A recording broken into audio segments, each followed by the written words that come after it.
minds that plot destruction, sorcerer of death's construction, in the fields of bodies burning, as the war machine keeps turning, death and hatred to mankind, poisoning their brainwashed mind. Welcome to the Anarchist World This Week, broadcast across Australia on the National Community Radio Satellite. Listen to the Anarchist World This Week, Australia's sacred cow slaughterhouse. Listen to analysis of local, national, international events. Listen to analysis you'll never hear anywhere else.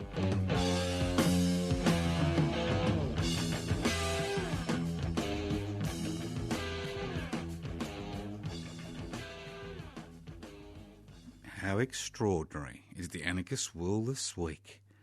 Yes, that little hour of your life where you listen, I rant, you rave, and then together we change the world. Well, it sounds good, doesn't it? This is the Anarchist World This Week, broadcast via the Community Radio Network. My name's Francesco Fantin. I'm hosting today's program. If you wonder what anarchy is all about, the word anarchy is derived from the Greek anarchos, which means without rulers. How do you create a society without rulers? You devolve power and create institutional structures which allow that power to be devolved, and direct democracy is one good way of doing that. And you redistribute wealth, or more importantly, you hold wealth in common. Wealth becomes a collective responsibility. So think about it. Now, if you've got a better idea of how to create a society without rulers, let me know. And I don't want any jokes about building more guillotines, all right? Serious.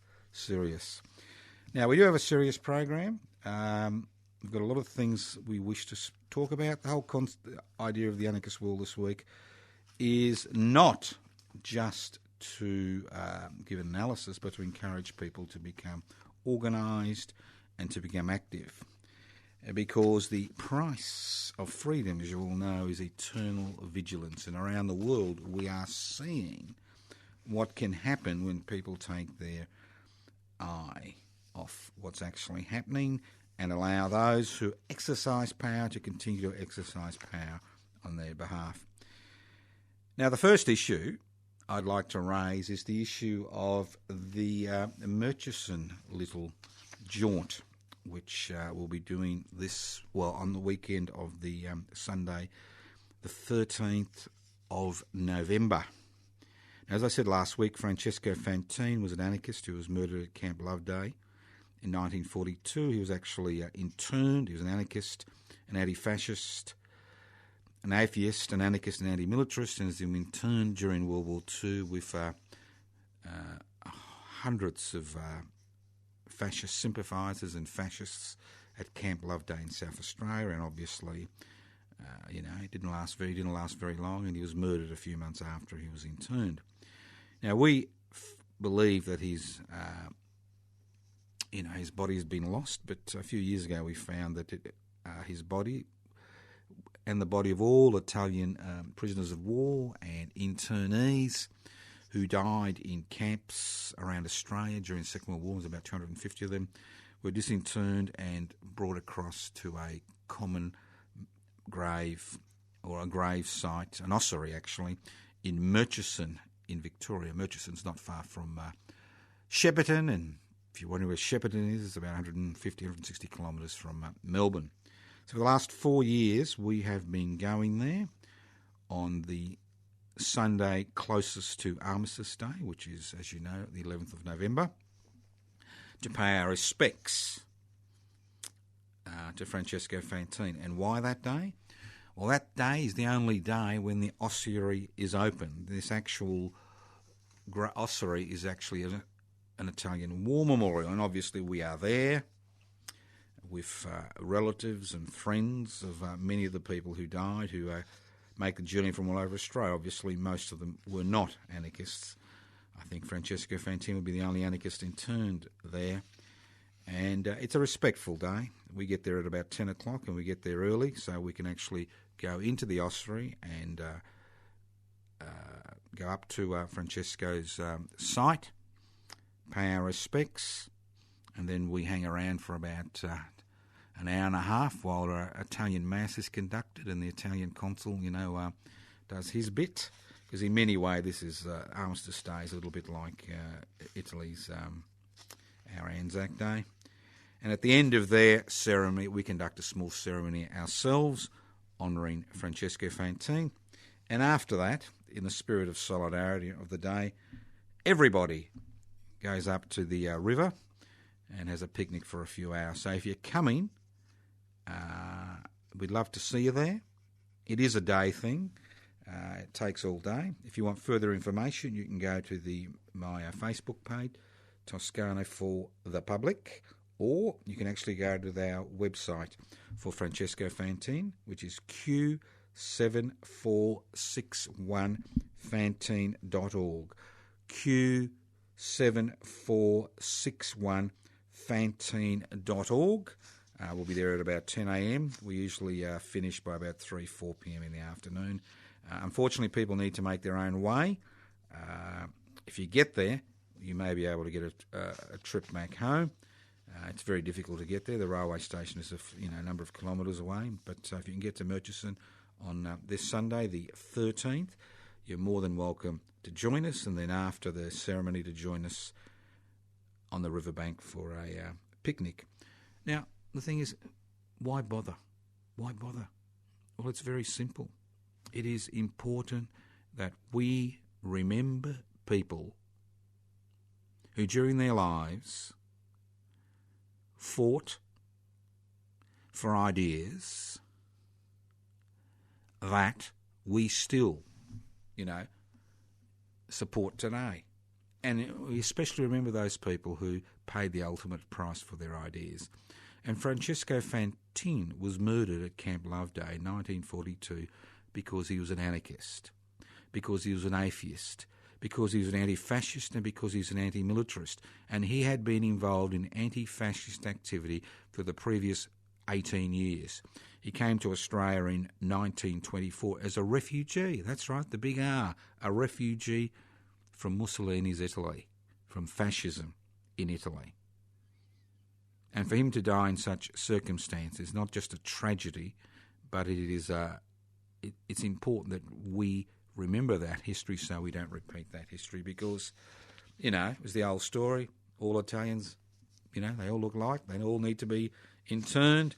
And obviously people don't realise there are huge differences because you're a particular nationality or you speak a particular language, as we see in Australia, huge differences in ideas that are promoted. Now, those of you who are wondering when I'm going to make any pronouncements about the United States election, it's not my responsibility. It's the responsibility of the people of the US of A. We'll see in the next few days what happens. But I think what's important to remember is this is part of a growing phenomenon across Western democracies and in many other non-parliamentary democratic countries. For the last 40 years, we have seen a tsunami, not just sweep over Australia, but sweep across the world. And that tsunami is based on 4 principles. And these principles are good for a small section of society, but have left many people wounded in their wake. And this is the tsunami of privatisation, corporatisation, globalisation and deregulation. Fancy words. But let's look what these fancy words are all about. Let's look at what political life has been like across the globe over the last 40 years. And governments that call themselves communist or socialist or democratic or Tory or ALP have all been promoting the same corporate-based agenda. And when you see millions of people voting for Mr. Trump, you begin to understand the degree of disillusionment which has seeped into the population. Not just disillusionment, but disgust with the current political processes, where people are promised everything before an election and nothing seems to change. 8 years of Obama, I think, highlight how difficult it is to actually dislodge that small section of society that owns the means of production, distribution, exchange and communication. So what are these fancy words we keep spouting? What is deregulation? Deregulation is very simple. For decades, workers and people, who are marginalised have fought to force the state to pass legislation to protect them, their interest and their families' interests. That's what regulation is about. It was a way to tame the corporate monster. It was a way that people were protected, because in Australia there is no arbitrary protection of the individual from the arbitrary exercise of state power. So we had all these workplace regulations, all these regulations which were there to protect the individual from corporate greed. And what we've seen over the past 40 years is the removal of these regulations, not just in terms of protection for the individual, protection for the environment, protection for society, to allow the corporate sector or corporations whose major responsibility is to their major shareholders, and I'm sorry I've got to repeat this again, to create ever-increasing profits for their major shareholders, irrespective of the human, social, environmental and national costs.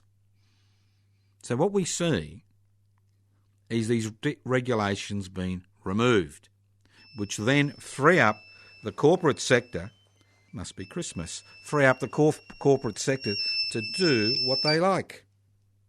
That's the problem. That's the problem we face on a daily basis. A huge problem. So, that's one thing. What's globalisation? Well, globalisation is very simple. It's when sovereign states give up their economic sovereignty, give up the power to regulate their economy to unaccountable corporations whose major responsibility is to create ever-increasing profits for their major shareholders. So across the globe, we have been able to see international capital and corporations break down national economic boundaries and basically do what they like. Don't pay tax, dominate political systems, sabotage working people working collectively through their unions or work associations, and the list goes on and on. That's what globalisation is about. It's about removing any inhibitions to so-called global trade. So at the end of the day, it's about destroying not just the rights, but the conditions that workers have won through generations of struggle in order to maximise corporate profits. That's what globalisation is about. And globalisation has had a profound impact on the West. A profound impact because people who believed that they were protected from the excesses of corporations find that they are now the victims of corporations.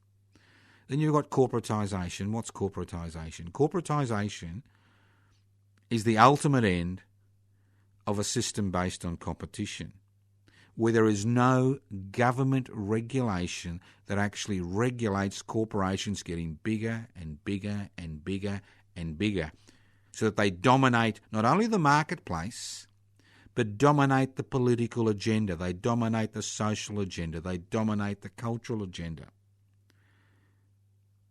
So when Trump's supporters jump up and down and talk about elites, they are, in certain situations, not all the time, but in certain situations, pointing to a fact. And then you have privatisation, and that's the last thing. Privatisation is basically selling at bargain basement prices, or in the case of public housing in Victoria, giving away titles, giving away assets which have been built up through the blood, sweat and tears of generations of Australians to provide essential services and basic infrastructure, give it away to the private sector. And we've seen what happens when you destroy a mixed economy. What's a mixed economy? A mixed economy is when you have structures and institutions which are owned by the government of the day, both at the state and federal level, and structures and institutions which are owned by the private sector. So they're constantly competing, because if a institution is owned by the public of the day, then they can put some pressure on governments to ensure the corporate sector doesn't get out of control. And we've seen with the privatisation of the Commonwealth Bank, we've seen with the privatisation of Telstra, we've seen with the privatisation of the ports, the airports, essential services, social security, and the list goes on and on. We see what actually happens. What actually happens is there is no break on the private sector. Look at the rorts that occurred with the privatisation of vocational training. Look at the rorts that are occurring with the privatisation of tertiary education, and the list goes on and on. So what we've seen is this understanding, this basic understanding by people that they can't get ahead. They're not even treading water. They're falling behind. And while that is happening, we are seeing the creation of two new groups. One is the corporate sector, the billionaire, the oligarch, the person or the organisation which has so much wealth at their disposal that they can actually determine legislative outcomes for a variety of ways. That's one thing. So you've got this, these people who've got so much power and wealth, they can actually determine the legislative outcome. For example, look at housing, and I'll go into that very closely in a few minutes. But look at housing. Look at housing. Look at the way prices have exploded. Look at the way rents have increased. Because we've seen the development of, one, the increasing of the power of that small section of society that owns the means of the production, distribution, exchange, communication. 40 years ago, for every dollar that was invested, 66 cents went back to the people doing the work to create that profit, and 1/3, or about 33 cents, went to the person who provided the capital. Today, 40 years later, it's the exact reverse. 66% goes into the pockets of those who provide the capital, and 33% goes into the pockets of those who do the work that creates the profit. So it's topsy-turvy. So you've got that class, the corporate class, the 1%ers, who now have huge impact on social policy, cultural policy, political policy, the legislative agenda, legislation which is passed. And then you have the emergence of a new class, the investment class. And this investment class cuts across traditional class lines. It cuts across blue-collar, professional, white-collar.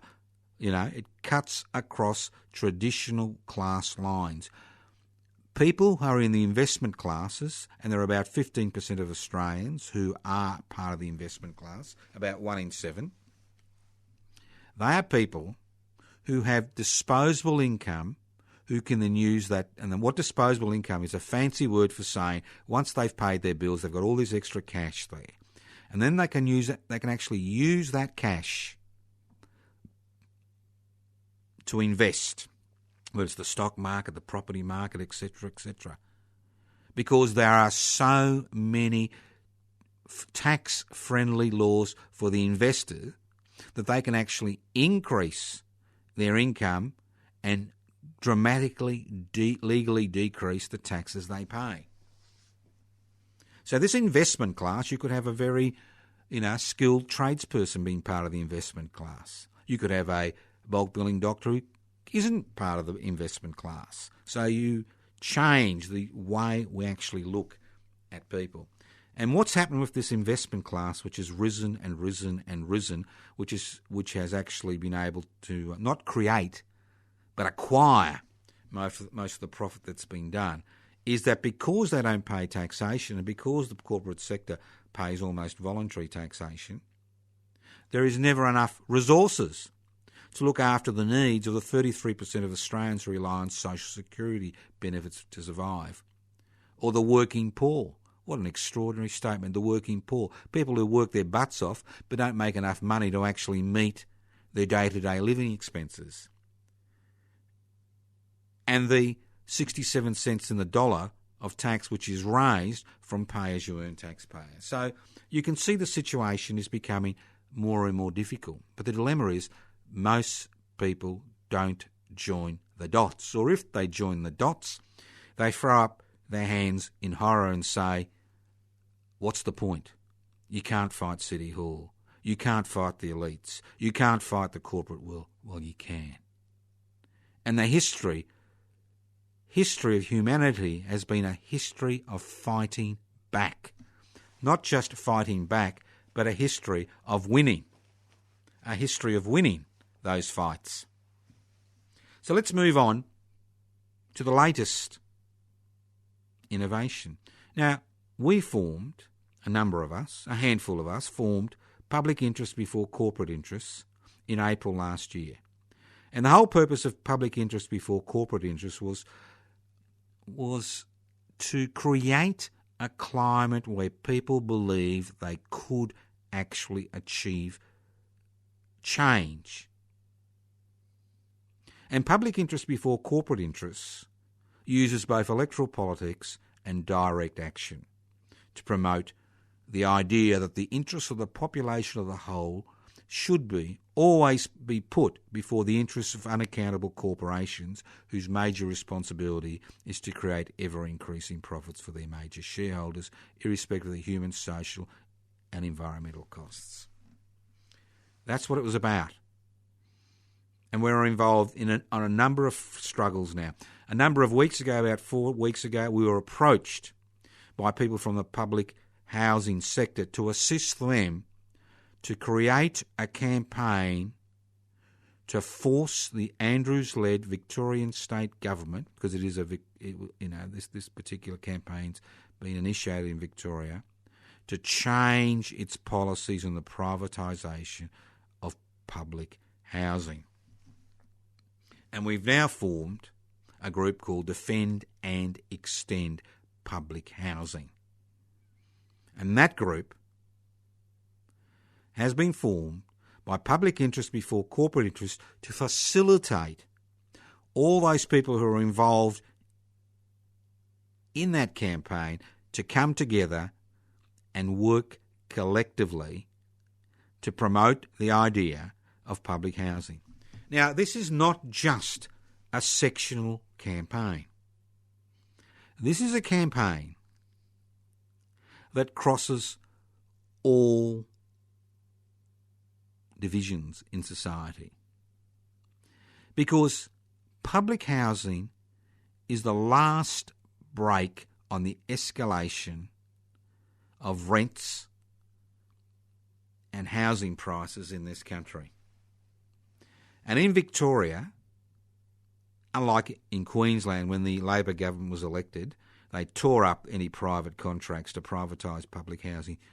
In Victoria, we have seen the privatisation of public housing go on and on and on, to such an extent that we believe, we're quite certain, the Andrews-led Labor government will be announcing in the next few weeks the privatisation of 70% of public housing stock in this state. Now, why should this be of concern to people who are renting or trying to get into the property market or who are paying off a mortgage or even own their own home. Why should it be a concern? It should be a concern because if you privatise the public housing sector, and they're not going to sell it, they're going to give away the titles, and the key word is the transfer of titles. Transfer of titles to public, private organisations. That's the key word they're using, the transfer of titles. So if you transfer the title to a privately owned organisation, irrespective of whether that organisation is not for profit or, wants to make a profit, what actually happens is the security which is enjoyed by public housing tenants goes out the window. And just as importantly, any downward pressure which is based on rental prices drops. If you don't have a public housing sector, what you will see is a wholesale increase in rental prices, especially at the lower end of the market. And what you will see is the further exclusion of first home buyers from the market. 6 years ago, 10% of parents were assisting their children to get a deposit together to get into the housing market. Today, 44% of new home buyers need their parents' support in order to get a foot in the door. So if you have a strong public housing sector which not just only looks after emergency accommodation but actually provides an alternative mechanism via which people can have a roof over their heads, you put downward pressure on rents, especially at the lower end of the market, so that people don't have to pay 60 or 70% of their social security benefits in order to get a one-bedroom roof over their head or a room in a rooming house. That's the reality. A strong public housing sector, decreased rents, investors forced out of the lower end of the housing market, which allows first home buyers the opportunity to enter the market. So this campaign, Defend and Extend Public Housing, is a campaign which has an impact on everybody. And that's what we need to remember. It has a positive impact, positive outcomes for 85 to 90% of the Australian population. Because what's happening in Victoria is happening in New South Wales. The only difference is they call themselves a Liberal National Party in government, and in New South Wales and in Victoria they call themselves a Labor government. So this campaign was launched on the 20th of October. And on the 10th of November, we have our second rally on the steps of the Victorian Parliament House. Now this time round, we have directed this campaign specifically to all the members of the Legislative Assembly and the Legislative Council. In Victoria, there are 88 members of the Legislative Council, which represent the people of Victoria. Legislative Assembly, and 40 members of the Legislative Council. And we have directed an email to every single member asking them to respond to our invitation to address the rally. Now, the member for Melbourne, Ellen Sandell, will be addressing the rally at 12:15 because the 10th of November is a parliamentary sitting day. She addressed the rally last time on the 20th of October. And interestingly, the Victorian Greens have a policy of opposing the privatisation of public housing, unlike the ALP, or obviously the Liberal National Party, which attempted to privatise public housing or transfer titles. Pleasant thing, you transfer the title. Like somebody knocks on the door and says, hey, Max, Julie, you like a house? Here's the title. Could you imagine that? That's what's going to happen. Unbelievable. Now, let's look at the response. Remember, this was 122 members of Parliament. Dear Joseph, thanks for your email. It's my understanding that Ellen Sandell, MLA, will be representing the Greens at this event. I will, however, try to get there, but it will depend on whether I have other duties in the Legislative Council. Best regards, Samantha Dunn, Member of the Legislative Council for the Eastern Metropolitan Region. Dear Dr. Toscano, thank you for your email. I have forwarded your email to the Shadow Minister for Housing, who is responding on behalf of the Victorian Liberal Nationals. Once again, thanks for contacting me. Michael Gidley, State Member of Parliament, Mount Waverley Electoral District. Afternoon. Thank you for your email and invitation to attend the above rally. Unfortunately, due to prior commitments for that timing, Peter Walsh will be unable to attend. Member for Murray Plains, Leader of the Nationals, Shadow Minister for Agriculture, Shadow Minister for Water. Dear Dr. Toscano, thank you for the invitation to speak with you at Parliament House on Thursday the 10th of November regarding public housing. As I have a number of commitments that day, and it is a sitting day, I cannot commit to attending, but I will endeavour to drop by during the times you have indicated. Yours sincerely, Colin Brooks, MP, State Member for Bundoora, Parliamentary Secretary to the Premier. Dear Dr. Toscano, many thanks for your email. I will endeavour to get out onto the front steps of Parliament at some stage next Thursday, but will respectfully decline your offer to speak as the time of the rally commences during question time, and in my shadow ministerial role, I am required in the chamber for certain periods each day. As I am sure you will understand, parliamentary sitting weeks are very busy with a large number of commitments needing to be met, and this makes attending events during the sitting week problematic. All parliamentarians understand the challenges in relation to housing, and you will note it again received increased funding in this year's budget. It is all worth noting that the public housing waiting list has dropped from over 41,000 in 2010 to just over 32,000.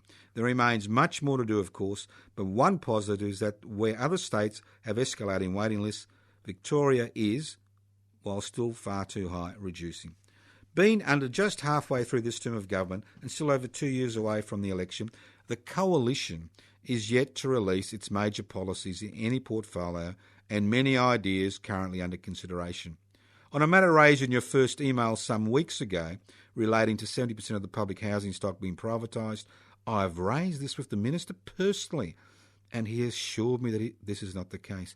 Unfortunately, he hasn't assured us or the media. Kind regards, Tim Bull, MLA, Member for Gippsland East. You think this bloke was working for the ALP? He's actually a National.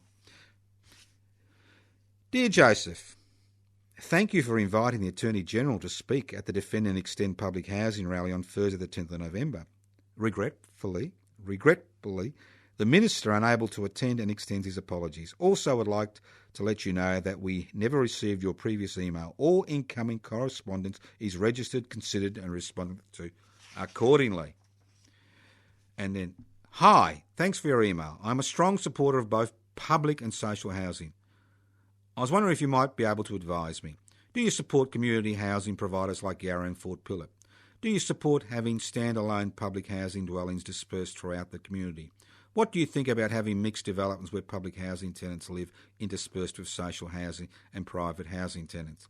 What is your view on the benefits of the broad-acre public housing estates such as Flemington, Ascot Vale and my electorate?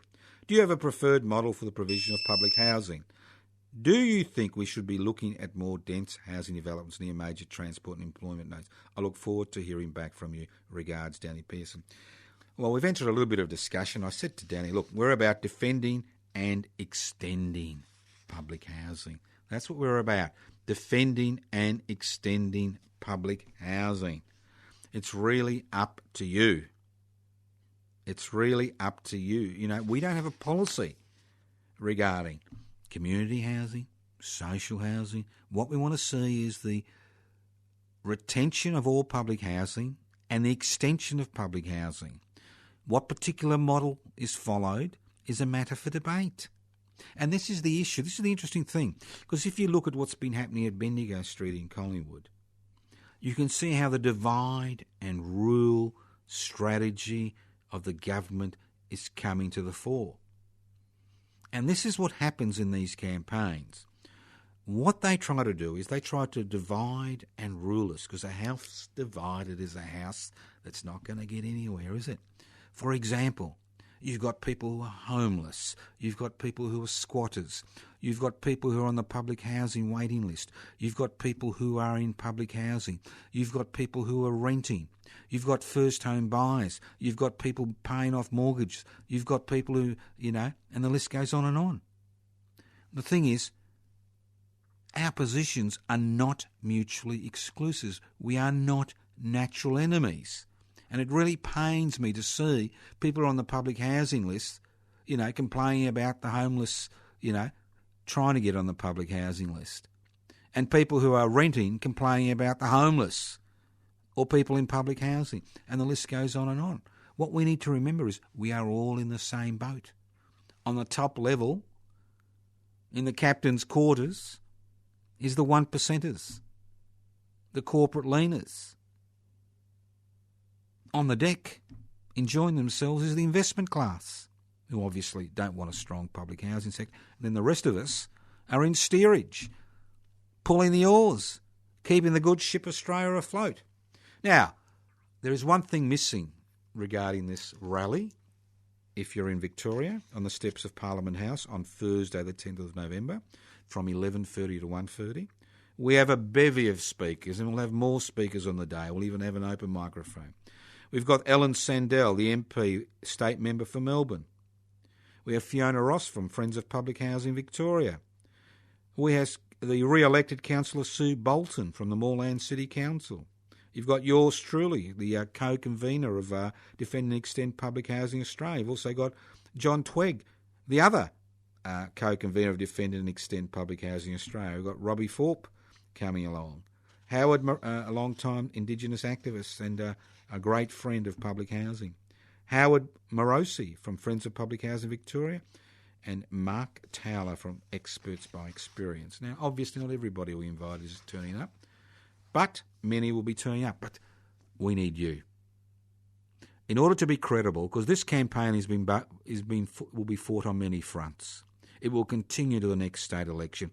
It will continue until the Minister for Housing, Mr Martin Foley, gets up and says the Andrews-led Labor government has no intention to privatise or transfer the title of one public housing unit in this state, and we will make it a priority not just to remove railway crossings and privatise the port, and extend the rail network and the tram network, but we will make it a priority to ensure that all Victorians are housed in this state, and we will be allocating extra resources to public housing, not social housing, not community housing, not affordable housing, not privately owned housing, but public housing. I'll give you an example of the way things are going.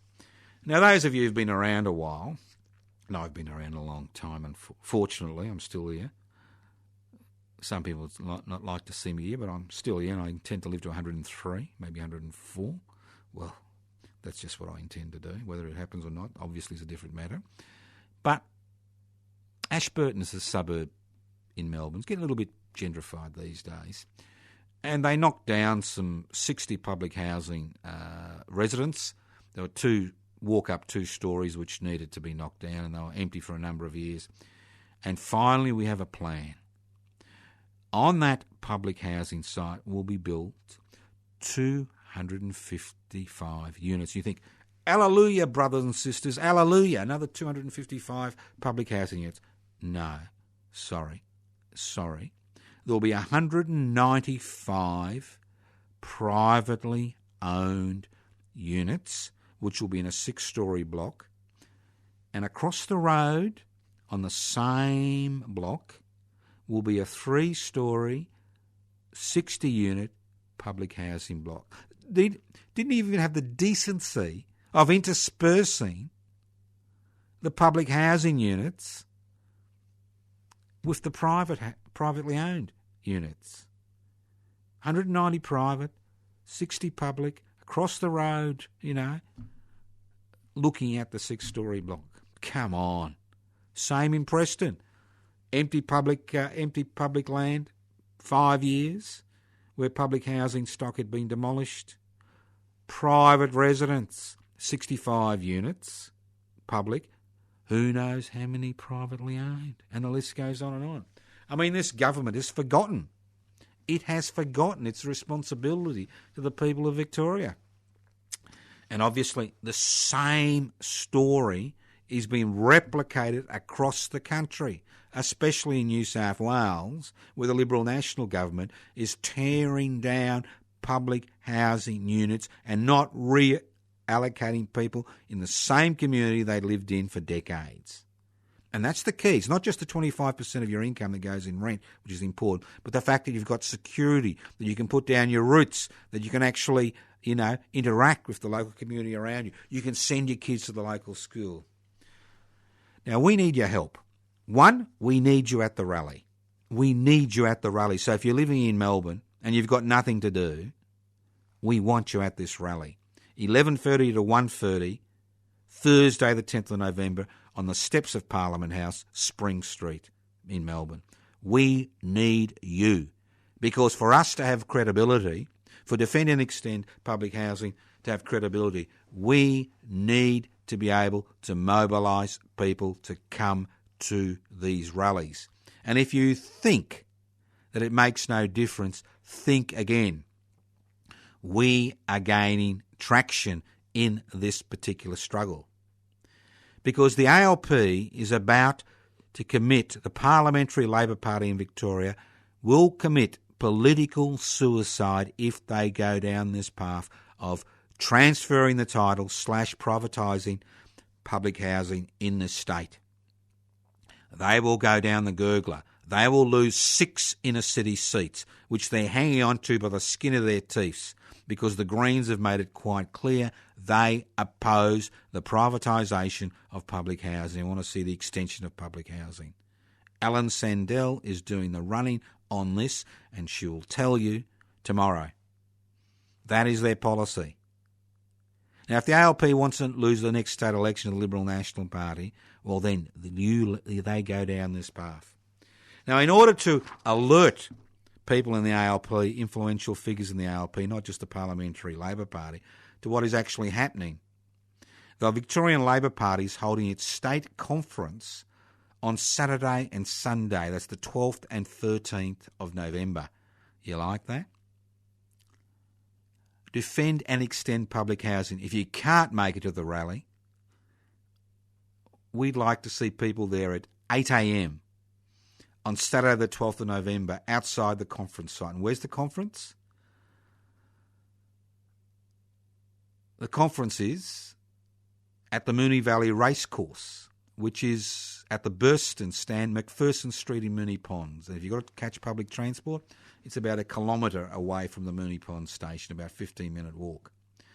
Now, on Saturday at 8 a.m, on Saturday the 12th of November, currently we have a number of people there, will be there, to hand out 2 leaflets, 2 different leaflets taking 2 different approaches to the same problem of public housing. And people that will be there that you can rely on will be there, and you can introduce yourself to them are Fiona, Howard and Beryl. Fiona, Howard and Beryl. They'll be there at 8 a.m. on Saturday the 12th of November. And they will be handing out leaflets to the Victorian ALP delegates, highlighting to them what policies the Victorian Parliamentary Party will pursue. Currently, the Victorian Parliamentary Party has not released its public housing policy and its housing policy because there is dissension within the Parliamentary Party about transferring tens of thousands of public titles into the hands of privately run organisations. There is dissension. So the Victorian State Conference, this is a great opportunity to interact with the delegates and highlight your concern. So we need people on 2 days. We need people to come to the rally, and if you come to the rally, you can learn what this is all about, listen to the speakers, and just as importantly, we need people to hand out this leaflet at the Victorian State Conference, these leaflets at the Victorian State Conference, at 8 a.m. on Saturday, the 12th of November, outside the conference site at the Moonee Valley Racecourse. Now, if you want to get further information, you can go to the Facebook page, Defend and Extend Public Housing Victoria. It's all up there. What's in the leaflets, where the state conference is, all the information about the rally, all the information about the speakers. It's all there. And if you ain't got Facebook, don't despair. You can just turn up. Steps of Parliament House, 11:30 to 1:30, November the 10th. That's Thursday. That's Victorian State Parliament. Or Saturday, come down to the Victorian State Conference, hand out these leaflets. We're going to get there early. The conference starts at 10, but obviously delegates come in much earlier for a chat and a cup of coffee. Now, we congratulate these people for being delegates, but it's important the delegates understand what the Parliamentary Labor Party wants to do and put a break on this activity, because this is a struggle we can ill afford to lose. Because if public housing is privatised, it has ramifications for everybody. It has ramifications for people who are renting, especially at the lower end of the market. It has ramifications for people who are trying, to buy their first home. It has ramifications for the state. Because what it'll mean is that the private housing sector then has a monopoly on the provision of housing. So we do need your help. All right? I admit it. This campaign will go nowhere without your practical support. With your practical support, both on the 10th of November, coming to the rally, 11:30 to 1:30, steps of Parliament House, listen to the speakers, open microphone, speak if you want to speak on the issue. Or, if you can't make it to the rally and you've got Saturday morning through, or, it'll be there for 5 or 6 hours, 8 o'clock, Moonee Valley Racecourse, Burston Stand, McPherson Street, Moonee Ponds, a kilometre walk from the Moonee Ponds railway station. And obviously there are buses and trams which are there at the top end of Puckle Street. You can get off there. So, join us. This is a campaign that affects everybody who's not part of the investment class or part of the corporate class. This affects a significant number of not just Victorians, but people around the country, because the same battle is being waged in every state, or has been waged in every state. It's quite extraordinary that in Queensland, the new Labor government was elected on a ticket of not selling public assets. From a telephone box minority to a majority government, that's what it was elected on. And the first thing they did was to tear up the contracts which the previous government had entered into for the private sector. In Victoria, the privatisation capital of the universe, the Andrews-led Labor government is falling over itself in a rush to transfer public titles. Fancy words for saying privatise, give over the title to private organisations, which means they can actually use those titles to borrow money, bring in developers, create more private housing. Extraordinary, quite extraordinary. We can win this campaign, and we will win this campaign with your assistance. And if you can't make to any of these events, come and join us on the 8th of December, steps of Parliament House. And if you can't make any of the things, join public interest before corporate interest. Hopefully we can register this group as a political party in the next 6 to 12 months. Join public interest before corporate interest. Download the application form, pibci.net, pibci.net. Download the application form. Go to the website, public interest before corporate interest. Go to the Facebook page, public interest before corporate interest Facebook page. And if you want to learn more about all these things, all the campaigns I'm personally involved in, and there are many, the West Papua Rent Collective, Defend and Extend Public Housing, Reclaim the Radical Spirit of the Eureka Rebellion celebrations, which I'll speak about next week, the trip down to Murchison to pay our respects to Francesco Fantin, and the list goes on and on and on and on. Go to my personal Facebook page, Toscano, Toscano, for the public. for the public. Okay, let's move on. This is the Anarchist World This Week, broadcast across Australia on the Community Radio Network. You can leave messages on 0439 395 489. 0439 395 489. You can write to me at Post Office Box 20, Parkville 3052. Post Office Box 20, Parkville 3052. You can email me at anarchistage@yahoo.com. You want to join public interest before corporate interest? Download the application form from pibci, pibci.net.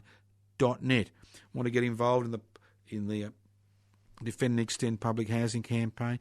Come to the rally, 11:30 to 1:30 tomorrow. Listen to the bevy of guest speakers. Get involved. Can't make it to the rally? Go to the ALP State Conference. Hand out the leaflets, which Defend and Extend Public Housing will be handing out. Want to see what's on the leaflet? Go to the Facebook page, Defend and Extend Public Housing Victoria. It's all there, all there. This is your chance to change the way things are happening in the world. It's up to you. As I keep saying to people, you can listen to this program every week and you'll notice that we go from issue to issue to issue to issue to issue. I mean, we're nothing without your support. For example, I ask people for $1 stamps to help our correspondence. Please keep sending $1 stamps. We need plenty of them. We need plenty of them. Not everybody's on the net. Not everybody's on the net. We need plenty of these $1 stamps. Send them to Post Office Box 20, Parkville 3052. Interested in the West Papua independence struggle? Join the Rent Collective. Want a form? Go to the website, Toscano for the Public. Should be there. Not there? Give me a call, 0439 395 489. Want to learn more about anarchism and the events we're involved in? Go to anarchistage@yahoo.com. The end of the year may be coming, but we're burning every candle in the church, as they say. Burning the candle at both ends. But without you, we are nothing. Without your support, whether it's Defend and Extend Public Housing, whether it's the West Papuan Rent Collective, whether it's the Reclaim the Radical Spirit of the Eureka Rebellion celebrations, which will be held in Ballarat from 4 a.m. to 10 p.m. on Saturday the 3rd of December, whether it's public interest before corporate interest, whether it's the campaigns which are initiated by the Anarchist Institute, whether it's the Tanamiwa and Morbohina commemorations, we are nothing without your help. And it's good for you. It's good for the community. It's good for everyone. I mean, drag yourself away from that computer. Drag yourself away from the television set. Drag yourself away from that book. Get involved. Get involved now. And if anything you hear on this program you're not interested in, form your own organisation. Form your own group. Get involved. Just standing on a street corner with a sign saying, enough is enough, is a beginning. And that's the dilemma. None of us believe that we can actually win. And we can, and we will. Because the human history is about people having hope. Hope is the marriage or the love child of desire and expectation, the desire for change and the expectation that change will occur. And all those people who think you've got to do a specific way, things change, people change, ideas change, and we are in that. We have the capacity not only to initiate change, but bring positive, egalitarian change to a head, to a successful conclusion. Thank you once again for listening to The Anarchist World this week on your local community radio station. This program has been streaming live on 3cr.org.au. You can write to me at Post Office Box 20, Parkville 3052. You can email me at anarchistage@yahoo.com. You can go to the Facebook page, Toscano for the Public. You can go to the PIPSI site, Public Interest Before Corporate Interest, the PIPSI Facebook page. You can go to Defend and Extend Public Housing Facebook page. And the list goes on and on. Plenty of things to do, enough to keep you busy and out of mischief. Thank you once again for listening to The Anarchist World this week via the Community Radio satellite on your local community radio station. Listen in next week. Evil minds that plot destruction, sorcerer of death's construction. An analysis you'll never hear anywhere else. Anarchist World this week. Australia's sacred cow slaughterhouse. 10 a.m. every Wednesday. Listen to the Anarchist World this week for an up-to-date analysis of local, national and international events. Poisoning their brainwashed minds. Oh, Lord, yeah.